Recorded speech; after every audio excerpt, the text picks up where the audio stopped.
स्नेहदा स्पन्दन स्नेहदा स्पन्दन।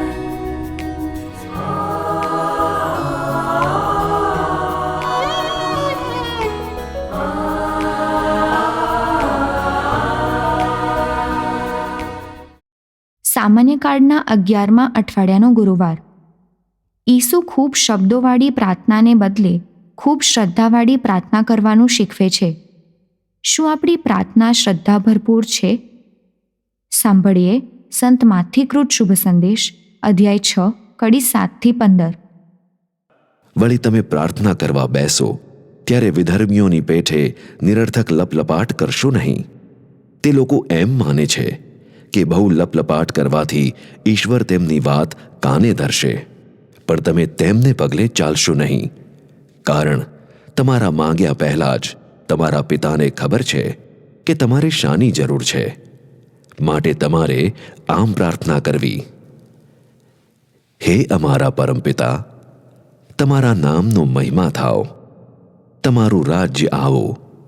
જેમ સ્વર્ગમાં તેમ પૃથ્વી ઉપર તમારી ઈચ્છા પૂરી થાવ. આજે અમને અમારો રોજનો રોટલો આપો. અમે જેમ અમારા અપરાધીઓને માફી આપી છે તેમ તમે અમારા અપરાધોની માફી આપો. અમને પ્રલોભનમાં પડવા દેશો નહીં, પણ અમને અનિષ્ટથી બચાવો. જો તમે બીજાઓના અપરાધ ક્ષમા કરશો તો તમારા પરમપિતા તમારા અપરાધ પણ ક્ષમા કરશે. પણ જો તમે બીજાઓના અપરાધ ક્ષમા નહીં કરો તો તમારા પિતા તમારા અપરાધ પણ ક્ષમા નહીં કરે. स्नेहदा स्पन्दन स्पन्दन। ઈસુ ચડિયાતું ધર્માચરણ શીખવી રહ્યા છે. ચડિયાતું ધર્માચરણ પ્રાર્થનામાં આવવું જોઈએ. નિમ્ન કક્ષાનું ધર્માચરણ એ અનેક શબ્દો વાપરીને કરેલી પ્રાર્થના. ક્યારેક આપણે એવું માનીએ છીએ કે ખૂબ શબ્દો વાપરીને કરેલી લાંબી લાંબી પ્રાર્થના પ્રભુ સાંભળે છે. એવું બની શકે કે જેમને માટે પ્રાર્થના કરીએ છીએ એમને આવી લાંબી પ્રાર્થના ગમે છે. ઈસુ એક ઉમદા સત્ય રજૂ કરે છે કે તમારા માગ્યા પહેલાં જ તમારા પિતાને ખબર છે કે તમારે શાની જરૂર છે. આ છે શ્રદ્ધા. સંસારમાં આપણા પપ્પાને પૂછીએ તો તેઓ કહેશે કે મારા દીકરા અથવા દીકરીની જરૂરિયાતથી હું પરિચિત છું. જ્યારે આપણું આવું શ્રદ્ધા ભરપૂર જીવન હોય ત્યારે આપણું ધર્માચરણ ચડિયાતું છે. ઈસુ હે અમારા બાપ નામે મશહૂર થયેલી પ્રાર્થના શીખવે છે. આ પ્રાર્થનામાં આપણે આપણા રોજ રોજના ખોરાક માટે પ્રભુ ઉપર રોજ રોજ આધાર રાખવાનો છે. ઇઝરાયેલીઓને પ્રભુએ રણમાં માન્ના આપ્યું હતું. ત્યારે ઇઝરાયેલીઓએ માન્ના રોજે રોજ વીણવાનું હતું. આપણે સંગ્રહખોર બનવાનું નથી. આપણે સંતોષ કેળવવાનો છે. સંતોષપૂર્વક મહેનત કરીને મેળવેલું ખાવું એ ચડિયાતું ધર્માચરણ છે. પ્રભુ આપણને હંમેશા માફી આપે છે, પણ જો હું અન્યને માફી આપતો નથી તો મને લાગ્યા કરશે કે પ્રભુએ પણ મને માફી આપી નથી. પ્રભુ તો માફી આપે છે, પણ મને એનો અનુભવ ના થાય તો મને પ્રભુએ માફી આપી નથી એવું મને લાગ્યા કરશે. પ્રભુ જ આપણને માફી આપતા કરી શકે છે. માફી આપવી એ ચડિયાતું ધર્માચરણ છે. આપણે હંમેશા મનમાં રાખવું કે જીવન ખૂબ ટૂંકું છે.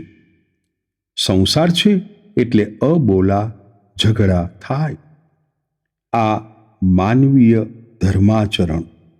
ચડિયાતું ધર્માચરણ એટલે ઉદારતાથી માફી આપી દેવી.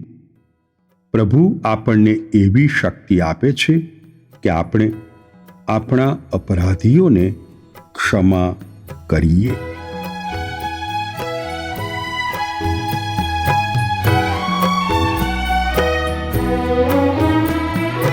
परम पिता है हमारा,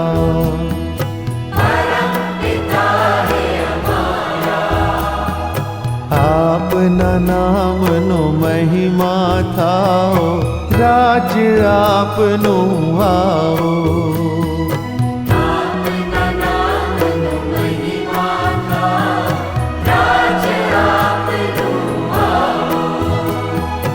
આભ અને ધરતીમાં સઘળે આપ નિર્ધાર્યો થાઓ.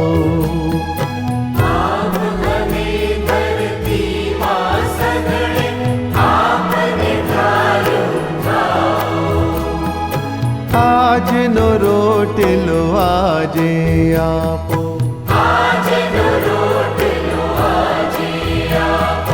જેમ અમારા ગુનેગારના ગુના કરીએ માફ.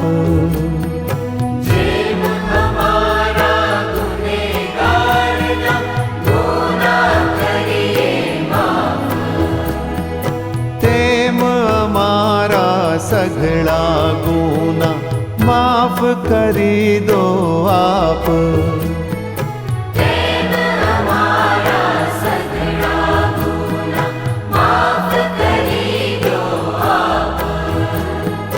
પ્રલોભને પડતા અટકાવો, અમને અનિષ્ટ થકી બચાવો.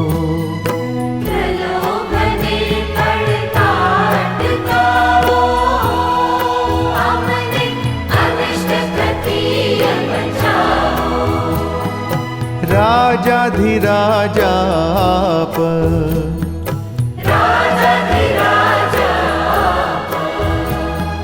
સઘળી સત્તા રહી આપને હાથ,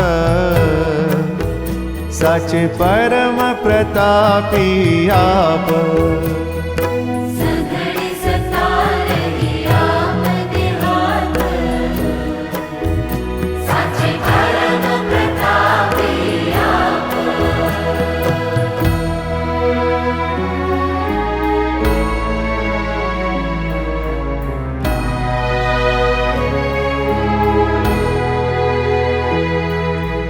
પિતા પુત્ર ને પવિત્ર આત્મા કેરી, અનંત યુગો કોટી કોટી એની સ્તુતિ હો જો.